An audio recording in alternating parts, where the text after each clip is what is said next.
Pangkalan Bun, Kota Manis di Kalimantan Tengah. Sebutan Kota Manis merupakan julukan yang disematkan bagi Kota Pangkalan Bun karena berhasil meraih penghargaan Piala Adipura. Kata manis sendiri merupakan singkatan dari minat, aman, nikmat, indah, dan segar. Untuk nama Kota Pangkalan Bun sendiri berasal dari kata Pongkalan dan Buun. Pongkalan berarti tempat singgah, dan Buun adalah nama seseorang dari suku Dayak setempat di mana Sultan Imanuddin sering singgah. Kota Pangkalan Bun merupakan ibu kota dari Kabupaten Kota Waringin Barat. Di Kabupaten Kota Waringin Barat inilah terdapat lembaga internasional yang secara sukarela melestarikan satwa endemik Indonesia, yaitu orangutan. Lembaga tersebut adalah Orangutan Foundation International atau sering disingkat sebagai OFI. OFI lahir dari inisiatif seorang profesor berkebangsaan Kanada yang bernama Birut Mary Baldikas. Pembalakan hutan mengakibatkan banyak satwa yang kehilangan rumah alami mereka, termasuk orangutan, satwa endemik Indonesia. Tidak dapat dipungkiri, pembalakan hutan masih terjadi hingga saat ini, bahkan di Pulau Kalimantan. OFI melalui Orangutan Care Center and Quarantine atau OCCQ hadir sebagai tempat tinggal bagi orangutan yang kehilangan rumah mereka.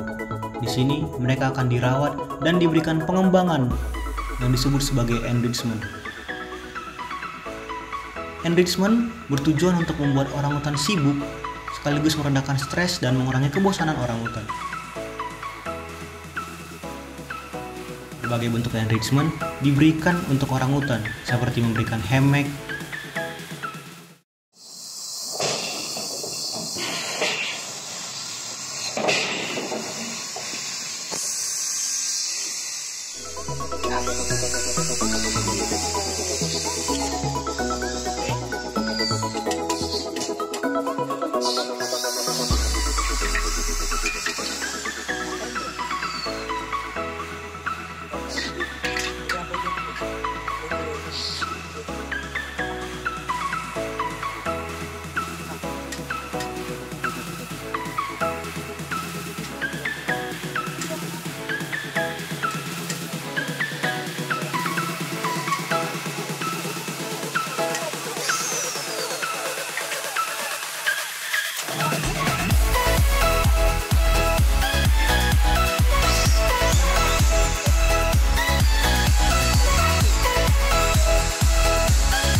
memberikan parsel,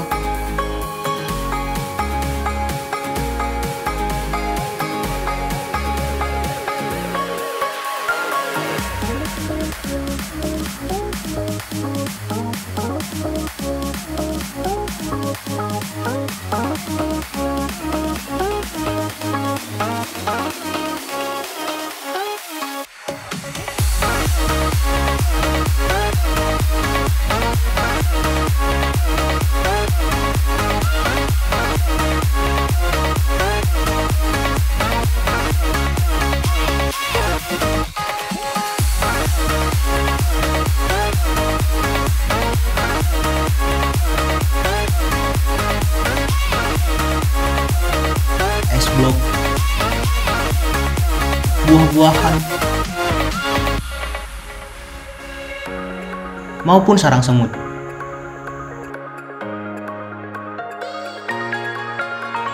Enrichment diberikan dengan bahan-bahan alami. Harapannya adalah agar orangutan mengetahui apa yang boleh dan tidak boleh dimakan saat mereka dilepas liarkan lagi nantinya. Selain itu, enrichment juga ada untuk melatih ketangkasan dan kecerdasan orangutan.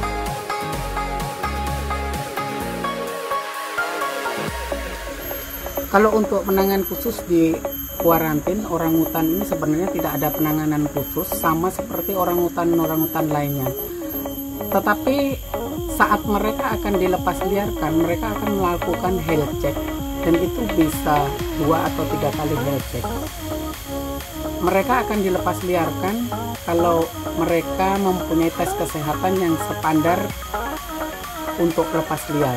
Apabila mereka tidak standar, ada sesuatu hal, mereka akan ditahan untuk beberapa waktu kemudian, dan apabila sudah memenuhi standar, mereka akan siap dilepas liar. Mungkin seperti itu.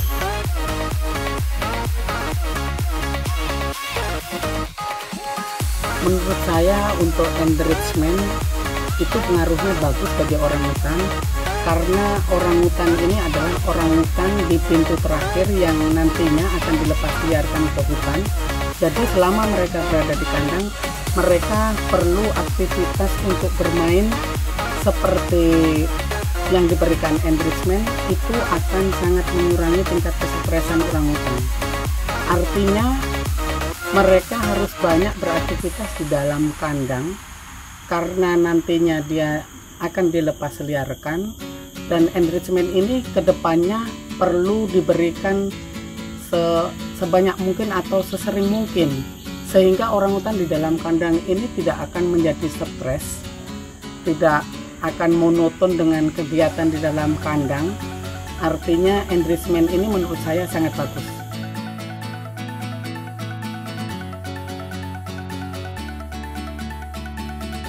Oke, bagaimana kerjasama tim enrichment dengan staf di tiap pondok? Selama ibu bekerja di OPI itu untuk di enrichment mungkin sudah hampir 13 tahun, jadi merintis dari awal sampai ke akhir ini sangat ada perkembangan yang sangat bagus sekali. Untuk sekarang kerjasama tim enrichment dengan orang-orang pondok itu sudah sangat baik. Jadi misalnya ini memasang emek, mereka itu sangat antusias untuk membantu kita kerjasama di dalam kandang. Ya baik itu yang di kantin, di pondok-pondok yang lain. Pokoknya intinya sudah ada kerjasama yang bagus karena mereka sudah memang memahami bahwa enrichment itu benar-benar penting untuk orangutan kalau mereka sudah berada di dalam kandang seperti itu. Nah ibaratnya contoh orangutan kecil, mereka kan setiap hari lepas nih ke tempat playground, ke tempat mereka bermain bebas.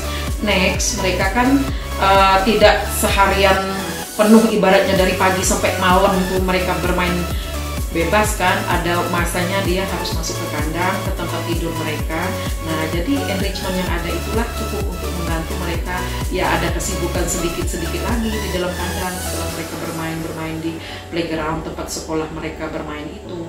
Misalnya bermain dengan hamak, bermain dengan ayunan-ayunan yang ada, bermain dengan ban-ban yang kita gantung di dalam, itu salah satu jenis enrichment yang sangat cukup membantu, dan itu sudah ada kerjasamanya dengan orang pondok yang sangat bagus sekali. Dan ibu juga selalu menyarankan ke orang-orang yang di pondok untuk kerjasama di enrichment itu apabila ada pemasangan enrichment atau enrichment yang dipasang di kandang mengalami kerusakan atau mengalami ibaratnya yang perlu diperbaiki, dan mereka itu sudah tahu harus segera melapor ke koordinator atau tim enrichment. Setelah itu dilaporkan, kita harus segera bertindak untuk mengatasi kerusakan-kerusakan tersebut. Dan yang selanjutnya apabila di setiap pondok menginginkan nih misalnya tim enrichment tolong bikinkan ini untuk pondok kami, orangutan kami suka ini, dan kita sebagai tim enrichment siap melaksanakan itu apabila sudah ada laporan di koordinator di setiap pondok. Seperti itu aja yang bisa dijelaskan untuk kerjasamanya antara tim enrichment dengan orang-orang pondok. Pokoknya sudah oke, bagus. Terima kasih.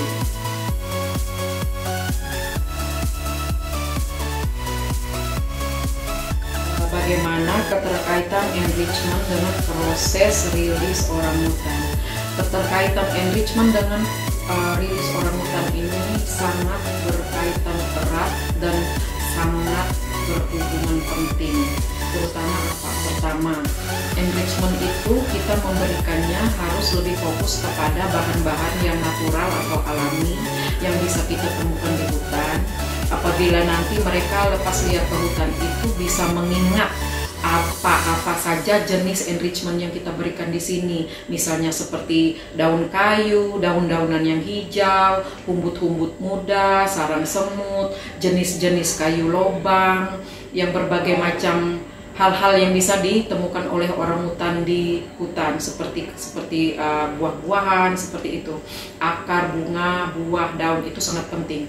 Jadi di sini keterkaitannya keterkaitan eratnya itu sangat penting. Kenapa seperti itu? Itulah alasannya kenapa enrichment itu kita banyak menggunakan bahan-bahan alami. Jadi nanti apabila orangutan siap untuk dirilis atau dilepas liarkan di hutan, mereka itu istilahnya tidak bingung lagi. Apabila mereka di hutan, oh mereka ingat pelajaran enrichment di sini. Kita dikasih sarang semut, kita dikasih daun-daunan, humbut-humbutan, daun muda, dan segala macam lah yang intinya mereka bisa temukan di hutan. Itu kaitan eratnya seperti itu. Jadi biar mengingatkan otak mereka ini kalau ke hutan apa yang pelajaran kita berikan di sini khususnya dari tim enrichment itu masih bisa mereka ingat di alam liar, di habitat aslinya nanti seperti itu. Itulah tujuan kaitan enrichment itu sangat berkaitan erat dengan pelepas liaran orangutan nanti apabila kembali ke habitat aslinya. Dan itulah salah satu alasan kenapa setiap jam 3 sore atau jam 3.30 itu kita harus selalu memberikan daun, karena itu untuk mengajari mereka itu membuat sarang, bermain dengan daun. Nah nanti kan kalau di habitat aslinya mereka ya tidak bisa lepas yang namanya dari daun-daunan, dari membuat sarang, dari makan biji, bunga, buah, dan kulit pohon. Jadi itu semua kita berikan di sini juga untuk orangutan, walaupun tidak setiap hari, tapi itu sudah kita ibaratnya kita atur step by stepnya tuh selalu ada kita kasihkan untuk ke orangutan. Nah itulah salah satu tujuannya hubungan enrichment itu erat dengan hubungan perilisan orangutan nantinya di kemudian harinya. Itu yang bisa dijelaskan untuk keterkaitan hubungan enrichment dengan perilisan orangutan tersebut. Perlu diingat bahwa orangutan yang dirawat di Oshishiki merupakan orangutan yang kehilangan hutan Kalimantan, habitat mereka. Perluasan lahan perkebunan kelapa sawit yang mengalihfungsikan hutan, serta perburuan terhadap orangutan oleh masyarakat yang tidak bertanggung jawab semakin mengancam eksistensi orangutan. Sebagian besar dari orangutan yang ada di Oshishiki ditemukan di permukiman masyarakat. Hal itu disebabkan karena begitu sulitnya mereka untuk memperoleh makanan. Oleh karena itu, di Oshishiki, mereka pun diberikan enrichment agar mereka tetap merasa seperti di hutan. Mr. Derek, perwakilan dari OVI Australia, ketika memberikan ceramah tentang enrichment, mengatakan bahwa semakin banyak pilihan yang diberikan kepada orangutan, serta semakin sibuk mereka di dalam sebuah konservasi, maka semakin bagus pula sebuah enrichment. Salah satu cara yang dibuat tim enrichment adalah dengan membuat sebuah taman bermain untuk orangutan di dalam Oshishiki. Tetap saja, taman buatan manusia akan berbeda rasanya dengan bermain di hutan rumah mereka secara langsung. Lantas, akankah kita memberikan pilihan bagi orangutan untuk dapat hidup tanpa merasa terancam di hutan?